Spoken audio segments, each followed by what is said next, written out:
Olá, boa noite a quem está entrando aqui na nossa live. Hoje a gente vai falar sobre as anemias, né? Dá um instantinho aqui para o pessoal entrar. Espero que o som está tudo bem. Se não estiver bem, peço que alguém me avise por aqui. Agradeço a quem já está presente na nossa live. Então, vamos falar sobre as anemias para a prova de revalidação do INEP. A anemia é uma condição muito comum, né? E a gente sempre percebo também que a gente tem um pouquinho de dificuldade para diagnosticar, para conduzir, né? Para diferenciar, principalmente o diagnóstico diferencial entre os vários tipos de anemias, né? Mas vamos definir primeiramente o que é considerado uma anemia, né? E aqui a gente não tem um valor, apenas um valor bem definido. A gente precisa também ver a idade e o sexo do paciente, né? Antes de definir se ele está, ou ele ou ela, se está com anemia ou não. Então, a definição pela Organização Mundial de Saúde da anemia é a seguinte, pelos valores da hemoglobina, né? Em lactente e criança, ou seja, na idade de 6 meses a 5 anos, é considerado anemia quando a hemoglobina é menor que 11 gramas por decilitro, né? Isso na idade do lactente e criança menor de 5 anos. A criança de 5 anos a 11 anos, a gente vai considerar uma anemia quando ela apresentar o valor de hemoglobina menor que 11,5, 11,5. Já a adolescente de 12 a 14 anos, né, a gente vai considerar anemia se apresentar valor de hemoglobina no hemograma completo menor que 12 gramas por decilitro. Em adultos, né? Adolescentes maiores de 15 anos, a partir de 15 anos e adultos, a gente vai diferenciar pelo sexo. Em homens, menor que 13, tá? Em mulheres, menor que 12. Se a mulher for gestante, menor que 11 gramas por decilitro. Então, esses são valores corte de hemoglobina que a gente vê no hemograma completo do nosso paciente para definir o diagnóstico de anemia para cada faixa etária e para o sexo do paciente, certo? Os sintomas da anemia vão variar muito de acordo com o grau de instalação, como essa anemia foi instalada.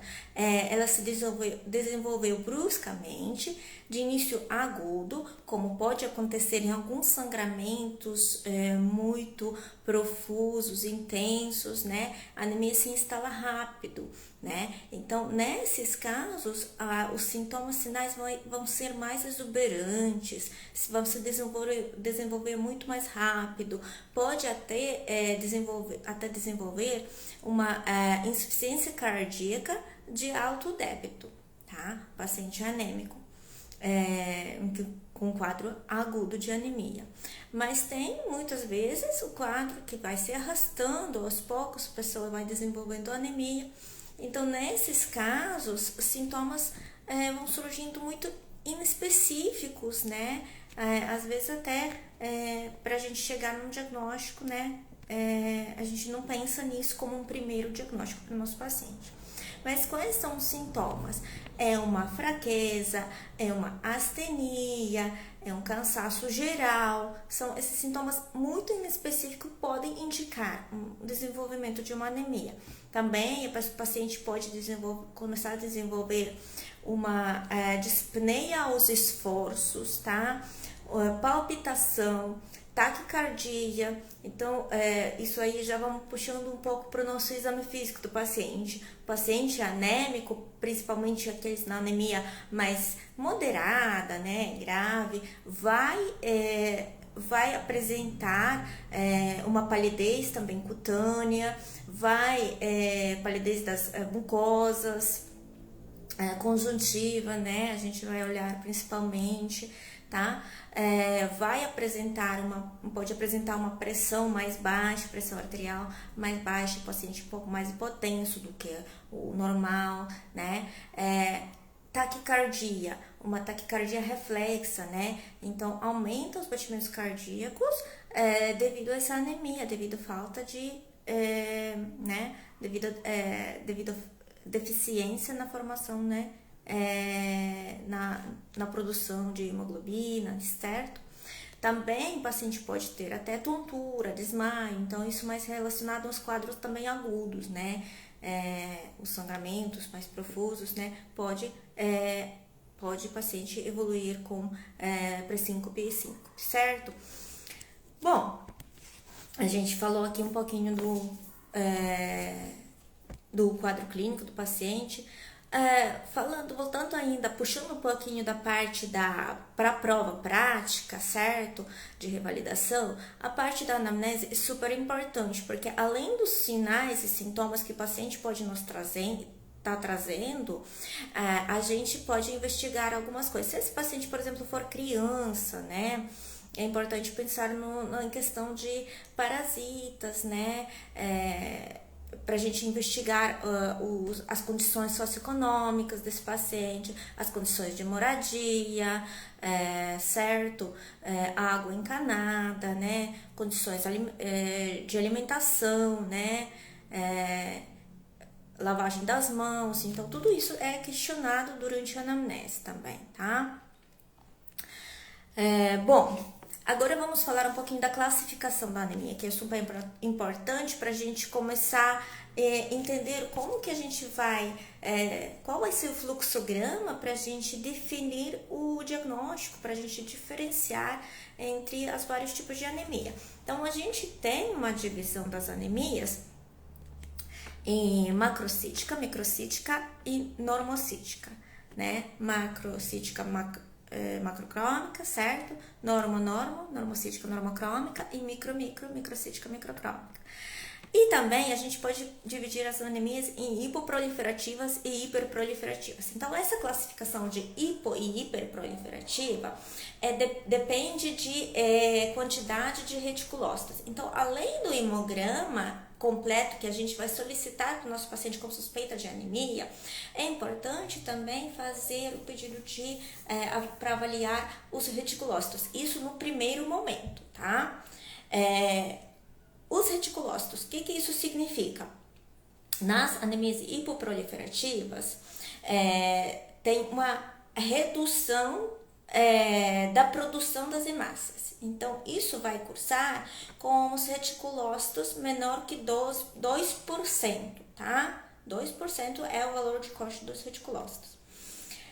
A anemia hiperproliferativa é aquela que tem reticulócitos maior que 2%. E aqui a gente tem perda periférica das hemácias, que pode ser tanto por hemólise ou por sangramento, principalmente sangramento agudo, tá? Então, a gente pediu o reticulócito. Se esse reticulócito veio aumentado acima de 2%, a gente tem duas opções. Ou isso é hemólise, né? Ou decorrente de algum sangramento agudo. Para a gente diferenciar, a gente vai pedir avaliação de bilirrubina indireta, de DHL e a aptoglobina. Esses três parâmetros, se estiverem alterados, vão indicar para a gente que está ocorrendo algum tipo de hemólise na corrente sanguínea, certo? Então, reticulócitos aumentado, junto com bilirrubina indireta aumentada, junto com DHL aumentado e a aptoglobina reduzida, vai indicar hemólise desse paciente. Agora, se os parâmetros da hemólise não estiverem alterados, é decorrente de algum sangramento agudo, né? Porque a gente diz agudo. No crônico, normalmente, nas perdas crônicas, de sangramentos crônicos, normalmente vai acontecer o quê? Tem uma espoliação de ferro, tem um déficit na produção de hemácias, né? E isso gera uma redução de reticulócitos, tá? Então, um pouquinho diferente o mecanismo de formação. Bom, agora, os reticulócitos, isso a gente falou das anemias hiperproliferativas, né? Por hemólise ou por perda sanguínea aguda. Anemias hipoproliferativas, ou seja, aquelas que cursam com reticulócitos menor que 2%, né? Então, ali a gente precisa avaliar os outros parâmetros, aqueles parâmetros hematimétricos que normalmente a gente já recebe no hemograma completo, principalmente o VCM. O que é VCM? É volume corpuscular médio, né? Então, é tamanho das hemácias. Tem também outros parâmetros, como HCM, que é uma hemoglobina corpuscular média, ou seja, quantidade de hemoglobina dentro da hemácia. Tem também concentração de hemoglobina corpuscular média, que é CHCM, né? E tem também um outro parâmetro super importante, o RDW. O RDW ele indica pra gente as hemácias, quantidade de hemácias de tamanhos diferentes, né? Então, aquelas anomalias que quando hemácias estão muito diferentes uma das outras. Então, tem umas variações muito grandes, certo? Bom, então dentro do grupo das anemias hipoproliferativas, a gente vai ter esses outros 3 tipos, né, da anemias, que é anemia microcítica microcrômica, que significa com VCM baixo, com HCM baixo, tá? Dentro dessas anemias, normalmente a gente encontra o que? Microcítica. O clássico, anemia ferropriva, né? Que a gente já sabe. Pode também estar aqui dentro desse grupo anemia de doença crônica e anemia sideroblástica, tá? Outro grupo dentro das anemias hipoproliferativas é normocíticas normocrômicas, aqueles que não têm nenhuma alteração nos parâmetros hematimétricos de VCM, HCM, está dentro da normalidade, mas tem anemia presente, como hemoglobina baixa. Então, normalmente, aqui tem uma variedade de doenças, assim, que inclusos aqui, né? Mas o que são, principalmente, a gente vai pensar numa anemia de doença crônica, a gente pode estar incluindo aqui uma anemia de doença renal crônica, principalmente, tá? A anemia ferropriva também pode estar normocítica e normocrômica, principalmente nos estágios mais iniciais, tá? E também a anemia hemolítica, pode estar aqui. E o terceiro grupo, grande grupo, são anemias macrocíticas, macrocrômicas, com VCM aumentado, HCM também alto, né? Aqui dentro a gente tem as anemias decorrentes de um uso crônico de álcool, né? Então, devido ao alcoolismo, pode desenvolver esse tipo de anemia. Paciente hepatopata, paciente com déficit de vitamina B12 e ácido fólico. Então, essas duas anemias estão cobradas bem na prova também. Paciente com hipotireoidismo, tá? Bom, tem vários outros tipos, mas a gente falou sobre algumas, né? Agora, o que eu queria também ressaltar aqui, que caso a gente vai, caso um paciente, um indivíduo maior de 50 anos, com uma anemia que a gente não consegue achar uma causa aparente, tá? Então, a gente precisa pensar num sangramento do trato gastrointestinal, tá? Investigar por ali, né? Então, a gente vai fazer uma avaliação do exame físico geral, exame do toque retal, né? Sangue oculto nas fezes e, no fim, colonoscopia e endoscopia digestiva alta, tá? O exame de biópsia de medula óssea é um exame muito restrito. A gente não vai pedir para investigar qualquer tipo de anemia. Isso é muito específico, né? Não é usado de rotina de investigação. Então, são aqueles casos excepcionais onde a gente vai pensar em alguma doença mielodisplásica, alguma leucemia, tá? Bom, então a gente classificou essas anemias, né? nesses grupos, grandes grupos, né? E vamos falar um pouquinho sobre a conduta também, né? Outro ponto importante, voltando um pouco na parte de exame físico, além dos sintomas e sinais comuns para qualquer tipo de anemia, que a gente acabou falando no início da nossa live, a gente pode ter alguns sintomas e sinais específicos para anemia pré-definida, né? Então, por exemplo, um paciente com anemia ferropriva, né, ele pode ter uma vontade de consumir alguns produtos, né, não muito comuns, né, por exemplo, gosta muito de gelo, come gelo, né, por exemplo, enfim, e outras coisas, terra também, então é um sintoma, um sinal, né, um pouco mais específico para esse tipo de anemia ferropriva, né. Outro ponto, quelite angular, a gente vai procurar também em questão de anemia. Lembrar também das alterações da pele, das unhas, né? Para investigar os tipos de anemia, certo? Anemia por deficiência de vitamina B12, vai ter alterações neurológicas, tá? Pode ter umas parestesias, normalmente simétricas em membros inferiores, né? Formigamento, então algumas alterações neurológicas a gente vai procurar se for pensar na deficiência de vitamina B12, né? E isso não está presente na deficiência por ácido fólico, tá? Alterações neurológicas mais específicas da deficiência de vitamina B12. O manejo, a conduta, o tratamento, né, das anemias vai depender muito da causa. Então, a gente vai focar no tratamento da causa da anemia, tá? Então, se a gente está à frente de uma anemia de carência nutricional, como, por exemplo, anemia ferropriva, anemia de deficiência de vitamina B12, por deficiência de ácido fólico, a gente vai repor os nutrientes necessários, né? Os elementos necessários para esse tipo de anemia, tá?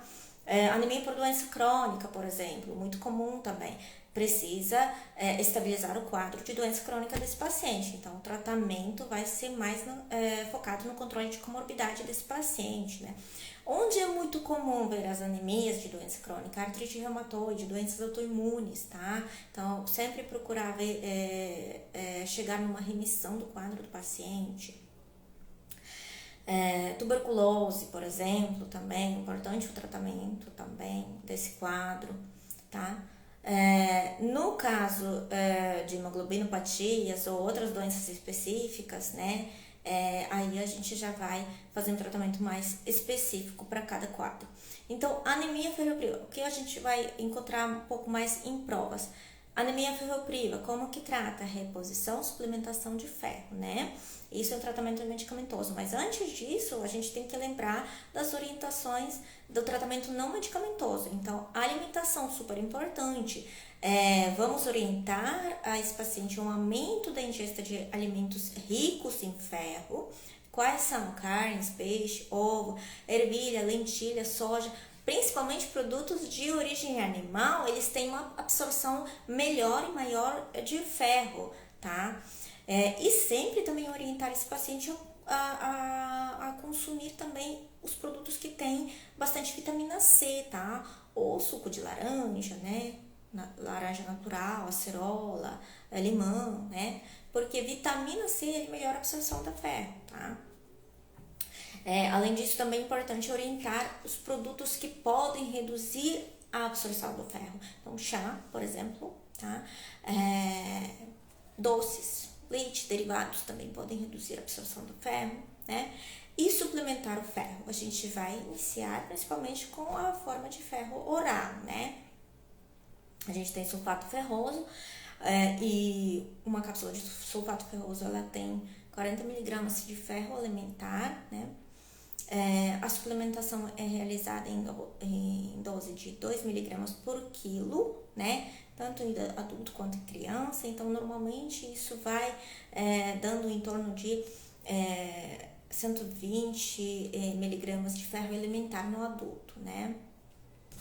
Isso é pelo menos para o tratamento da anemia. Então, não é uma cápsula por dia que tem apenas 40 miligramas de ferro que a gente vai tratar a anemia, né? Então, tem que ser pelo menos umas 3 cápsulas, ou até 5, de 3 a 5 cápsulas.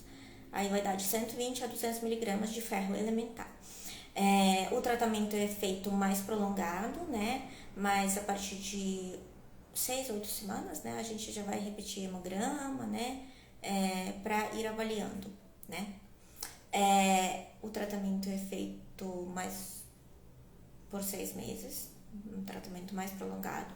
E para quem tem uma intolerância ao ferro oral ou não teve eficiência, né, no tratamento com sulfato ferroso via oral, não foi melhorado da anemia, aí a gente vai indicar o tratamento com ferro parenteral, certo?